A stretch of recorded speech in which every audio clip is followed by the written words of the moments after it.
Last week I was asking the Lord, what should I speak on next? And I felt like there were so many things in my heart, and it was just a really tough week for me. And I don't know if you have those kind of weeks where you just feel like everything falls apart, and then how am I going to hear from the Lord? How do I know what God wants me to share? And I just felt like again and again, God was saying to me, Proverbs 3, 5, and 6, trust in me. And I just thought, okay. And so I started studying it and studying it. And as I started studying it, I read it in multiple versions. And I just started seeing the Lord pull out a different key point in each of these different versions. So we are going to see Proverbs 3, 5, and 6 all week.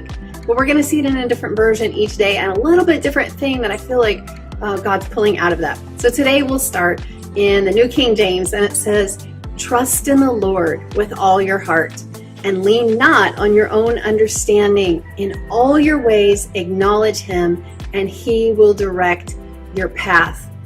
Well, in this version, the main two things that I want to pull out today are trust and lean. Trust and lean. And lean means to get your support from. Like there's a small balcony wall right behind me. I'm leaning on it. If this wall wasn't here, I would fall off the edge of the roof. That would not be awesome.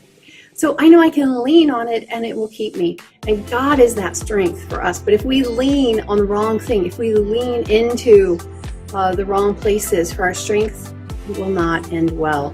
Let's see Psalms 37:5. It's kind of connected to this. It says, commit your ways to the Lord. Trust in him and he will act. So the first word we were looking at from Proverbs 3, 5, and 6 was trust. Trust in the Lord. Again, in Psalms, we see that. Trust in him and he will act.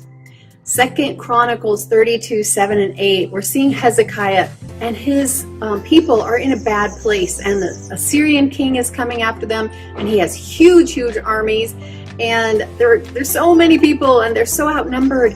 And we see Hezekiah in verse 7 speaking to his people, and he says, be strong and courageous. Don't be afraid, because there's more with us than there are with them.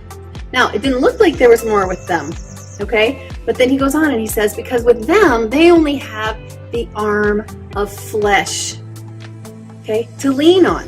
The arm of flesh, what does that mean? Their human strength or their human aid. They only had man to lean on. But he goes on, he says, but with us, we have the strength of the Lord, and our God fights our battles for us.